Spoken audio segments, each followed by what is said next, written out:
Neste vídeo, iremos apresentar o que disse a Virgem Maria em La Salette.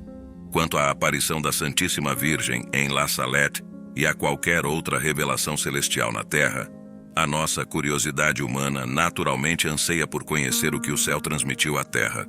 No entanto, o que deveria nos motivar não é apenas a busca por informações curiosas, mas sim o apelo divino e o cuidado com a nossa própria santificação.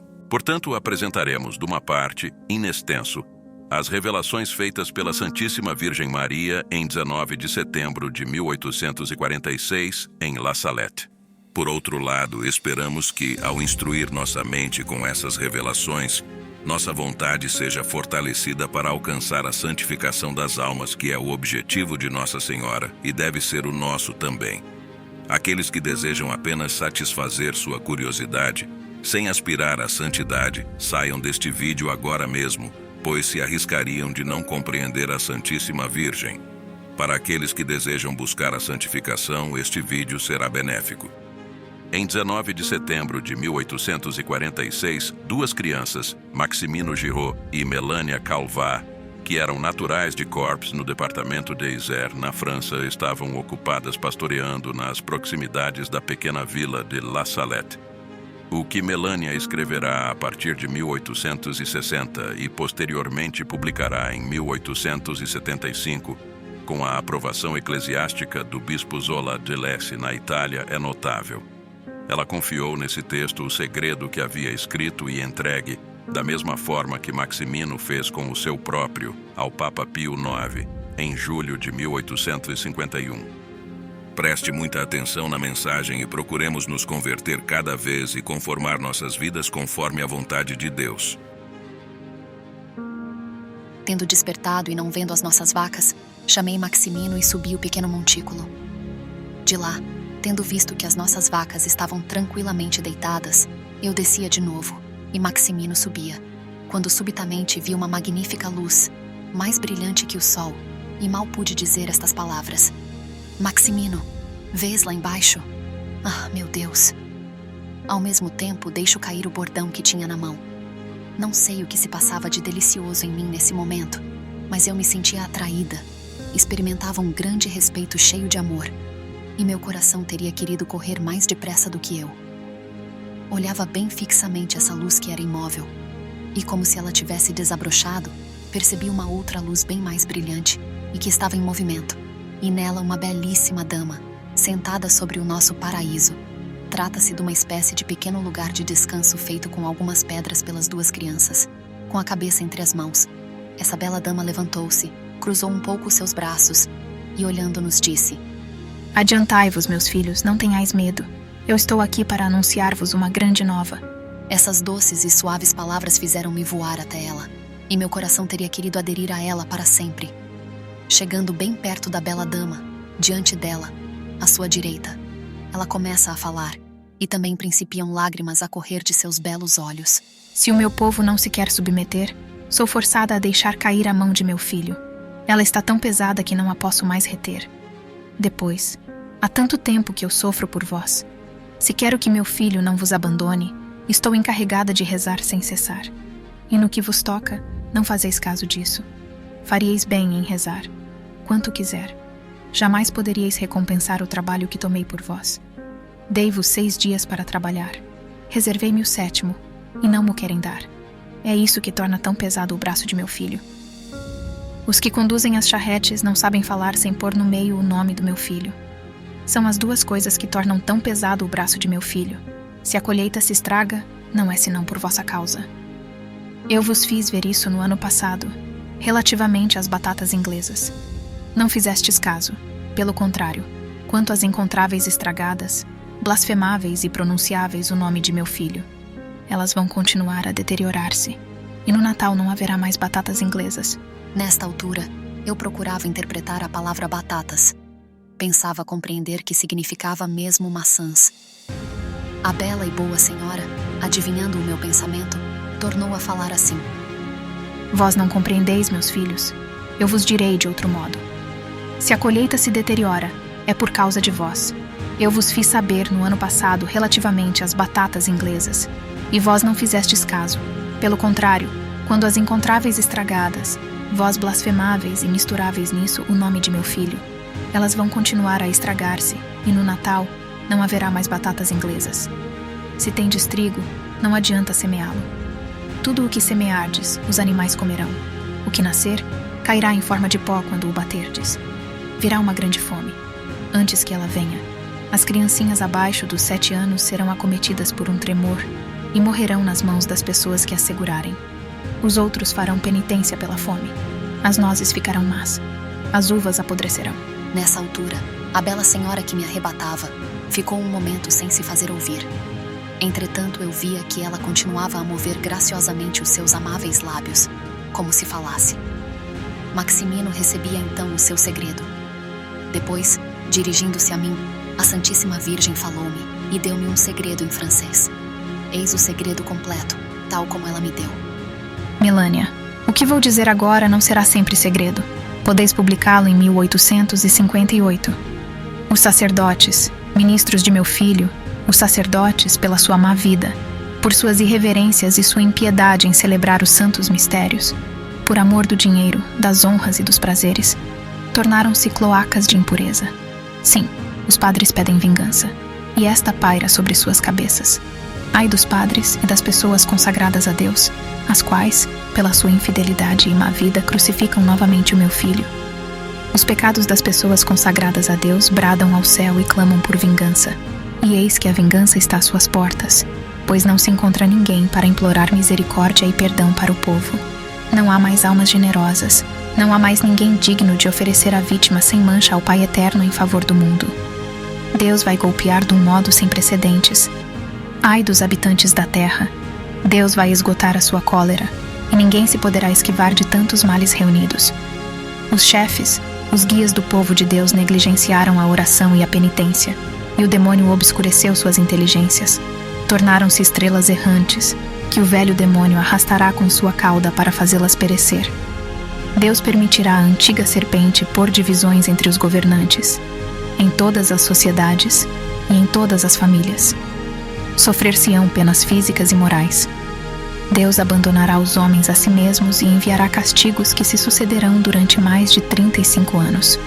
A sociedade está às vésperas dos mais terríveis flagelos e dos maiores acontecimentos. Deve-se esperar ser governado por uma vara de ferro e beber o cálice da cólera de Deus.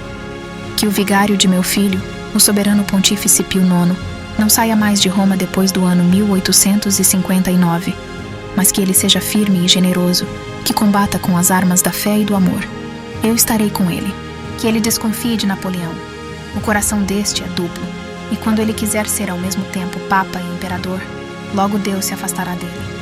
Ele é aquela águia que, querendo sempre se elevar, cairá sobre a espada da qual se queria servir para obrigar os povos a se fazer elevar.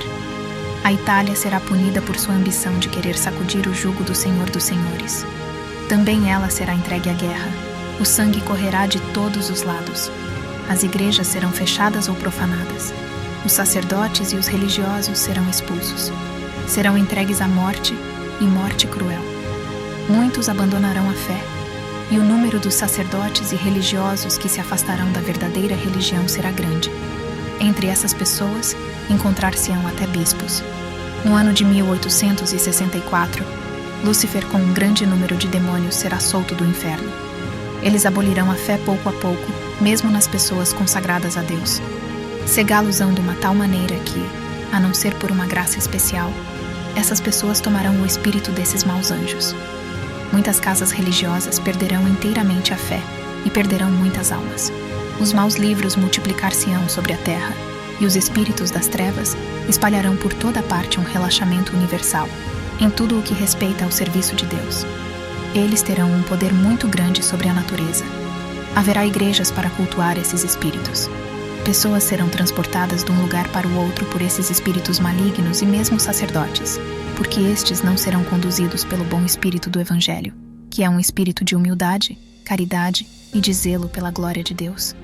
Far-se-á ressuscitar mortos e justos, isto é, estes mortos tomarão a forma de almas justas que tinham vivido na terra, a fim de seduzir melhor os homens. Esses autodenominados mortos ressuscitados, que não serão outra coisa senão o demônio debaixo dessas figuras. pregarão um outro evangelho, contrário ao do verdadeiro Jesus Cristo, negando a existência do céu e mesmo a das almas dos condenados. Todas essas almas aparecerão como unidas a seus corpos. Haverá em todos os lugares prodígios extraordinários, porque a verdadeira fé se apagou e uma falsa luz ilumina o mundo. Desgraçados dos príncipes da igreja, que então estarão ocupados apenas em amontoar riquezas sobre riquezas, salvaguardar a sua autoridade e dominar com orgulho. O vigário de meu filho terá muito que sofrer, porque durante algum tempo a igreja será entregue a grandes perseguições. Será o tempo das trevas. A igreja terá uma crise medonha. Estando esquecida a santa fé em Deus, cada indivíduo quererá guiar-se por si próprio e ser superior a seus semelhantes. Abolir-se-ão os poderes civis e eclesiásticos. Toda a ordem e toda a justiça serão calcadas aos pés. Não se verá outra coisa senão homicídio, ódio, inveja, mentira e discórdia, sem amor da pátria nem da família. O Santo Padre sofrerá muito. Eu estarei com ele até o fim, para receber o seu sacrifício. Os maus atentarão várias vezes contra a sua vida, sem poder abreviar seus dias, mas nem ele nem seu sucessor verão o triunfo da Igreja de Deus. Os governantes civis terão todos o mesmo desígnio, que será o de abolir e de fazer desaparecer qualquer princípio religioso, para darem lugar ao materialismo, ao ateísmo, ao espiritismo e a toda a sorte de vícios. No ano 1865, ver-se-á a abominação nos lugares santos, nos conventos apodrecerão as flores da igreja, e o demônio tornar-se-á como o rei dos corações. Aqueles que estão à frente das comunidades religiosas tomem cuidado com as pessoas que devem receber, porque o demônio usará de toda a sua malícia para introduzir nas ordens religiosas pessoas entregues ao pecado, pois as desordens e o amor dos prazeres carnais se espalharão por toda a terra. A França, a Itália, a Espanha e a Inglaterra estarão em guerra. O sangue correrá nas ruas, o francês bater-se-á com o francês, o italiano com o italiano. Em seguida haverá uma guerra geral, que será espantosa. Por algum tempo, Deus não se lembrará mais da França nem da Itália, porque o Evangelho de Jesus Cristo não é mais conhecido. Os maus ostentarão toda a sua malícia. Matar-se-á, far-se-á mútua carnificina, até nas casas. Ao primeiro golpe de sua espada fulminante, as montanhas e a natureza inteira tremerão de espanto, porque as desordens e os crimes dos homens penetram a abóbada do céu. Paris será incendiada e Marselha submergida. Muitas grandes cidades serão abaladas e soterradas por terremotos. Crer-se-á que tudo está perdido. Não se verão a não ser homicídios. Não se ouvirão senão ruídos de armas e blasfêmias. Os justos sofrerão muito.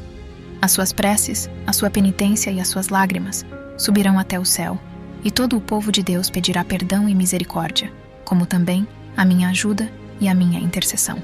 Então Jesus Cristo, por um ato de sua justiça e da sua grande misericórdia para com os justos, ordenará a seus anjos que todos os seus inimigos sejam mortos.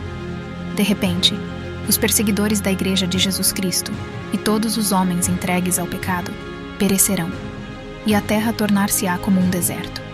Então será feita a paz, a reconciliação de Deus com os homens. Jesus Cristo será servido, adorado e glorificado. A caridade reflorescerá por toda parte. Os novos reis serão o braço direito da Santa Igreja, a qual será forte e humilde, piedosa, pobre, zelosa e imitadora das virtudes de Jesus Cristo. O Evangelho será pregado por toda parte, e os homens farão grandes progressos na fé, porque haverá unidade entre os obreiros de Jesus Cristo, e os homens viverão no temor de Deus. Não será longa esta paz entre os homens. 25 anos de abundantes colheitas lhes farão esquecer que os pecados dos homens são a causa de todos os sofrimentos que ocorrem sobre a terra. Um precursor do anticristo, com tropas de muitas nações, combaterá contra o verdadeiro Cristo, o único Salvador do mundo. Ele espalhará muito sangue e quererá aniquilar o culto de Deus, para fazer-se considerar como um Deus. A terra será golpeada por toda espécie de pragas, além da peste e da fome, que serão gerais. Haverá guerras até a última guerra, que será então feita pelos 10 reis do anticristo, os quais terão o mesmo desígnio e serão os únicos que governarão o mundo. Antes que isto aconteça, haverá uma espécie de falsa paz no mundo. Não se pensará senão em se divertir. Os maus entregar-se-ão a toda sorte de pecados.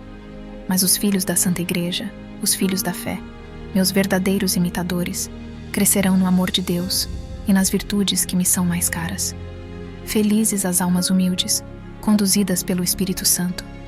Eu combaterei com elas até que cheguem à plenitude da idade. A natureza exige vingança para os homens. Ela freme de espanto na expectativa do que deve acontecer à terra manchada de crimes. Tremei, terra, e vós que fizestes profissão de servir a Jesus Cristo, e que no vosso íntimo adorais a vós mesmos, tremei. Pois Deus vai abandonar-vos ao seu inimigo, porque os lugares santos estão na corrupção. Muitos conventos não são mais as casas de Deus, mas pastagens do Asmodeu e dos seus. Será durante esse tempo que nascerá o anticristo de uma religiosa hebraica, de uma falsa virgem que terá comunicação com a velha serpente, o mestre da impureza. Seu pai será, que poteste capere, capiat, quem poder entender, que entenda. Ao nascer ele vomitará blasfêmias e terá dentes. Numa palavra, será o demônio encarnado. Lançará gritos aterrorizantes, fará prodígios, não se alimentará senão de impurezas. Terá irmãos que, embora não sejam demônios encarnados como ele, serão filhos do mal. Com 12 anos, far-se-ão celebrizar pelas brilhantes vitórias que obterão. Logo, cada um deles estará à frente de exércitos, assistidos por legiões do inferno. As estações serão mudadas, a terra não produzirá senão maus frutos, os astros perderão os seus movimentos regulares, a lua não projetará senão uma luz avermelhada. A água e o fogo causarão ao globo terrestre movimentos convulsivos e horríveis terremotos, que farão tragar montanhas, cidades, etc. Roma perderá a fé e tornar-se-á a sede do anticristo. Os demônios do ar farão, com o anticristo, grandes prodígios sobre a terra e nos ares, e os homens perverter-se-ão cada vez mais. Deus terá cuidado dos seus fiéis servidores e dos homens de boa vontade. O evangelho será pregado por toda parte, todos os povos e todas as nações terão conhecimento da verdade. Eu dirijo um premente apelo à terra, chamo os verdadeiros discípulos do Deus vivo que reina nos céus, convoco os verdadeiros imitadores de Cristo feito homem, o único e verdadeiro Salvador dos homens. Apelo a vós, meus filhos, meus verdadeiros devotos, os que se entregaram a mim para que eu os conduza a meu divino Filho, aqueles que eu levo, por assim dizer, nos meus braços, que viveram de meu espírito. Enfim, apelo a vós, apóstolos dos últimos tempos, os fiéis discípulos de Jesus Cristo que viveram no desprezo do mundo e deles mesmos, na pobreza e na humildade, no desprezo e no silêncio, na oração e na mortificação, na castidade e na união com Deus, no sofrimento e desconhecidos do mundo. É tempo que saiam e venham iluminar o mundo. Ide e mostrai-vos como meus filhos queridos. Estou convosco e em vós, contanto que vossa fé seja a luz que vos ilumine nestes dias de desgraças. Que vosso zelo vos torne como que famintos da glória e da honra de Jesus Cristo. Combatei, filhos da luz, vós, pequeno número que consegue ver. Pois eis o tempo dos tempos, o fim dos fins. A igreja será eclipsada, o mundo estará na consternação, mas eis Enoque e Elias cheios do Espírito de Deus. Eles pregarão com a força de Deus, e os homens de boa vontade acreditarão em Deus, e muitas almas serão consoladas. Eles farão grandes progressos, pela virtude do Espírito Santo, e condenarão os erros diabólicos do anticristo. Desgraçados dos habitantes da terra, haverá guerras sangrentas e fome, peste e doenças contagiosas. Haverá granizo de terríveis animais, trovões que abalarão as cidades, terremotos que tragarão países. Ouvir-se-ão vozes nos ares. Os homens baterão a cabeça contra os muros, chamarão a morte, e por outro lado ela será o seu suplício. O sangue correrá de todos os lados. Quem poderá vencer, se Deus não diminuir o tempo da prova? Pelo sangue, pelas lágrimas e preces dos justos, Deus se deixará abrandar. Enoque e Elias serão assassinados. A Roma pagã desaparecerá. O fogo do céu cairá e consumirá 3 cidades. Todo o universo será ferido de terror, e muitos se deixarão seduzir, porque não adoraram o verdadeiro Cristo que vive entre eles. Chegou o tempo.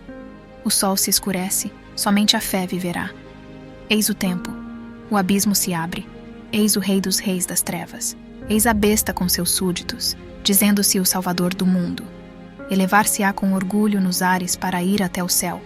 Ele será sufocado pelo sopro de São Miguel Arcanjo. Cairá então, e a terra, que durante 3 dias estará em evoluções contínuas, abrirá o seu seio cheio de fogo. Ele será submergido com todos os seus nos abismos eternos do inferno.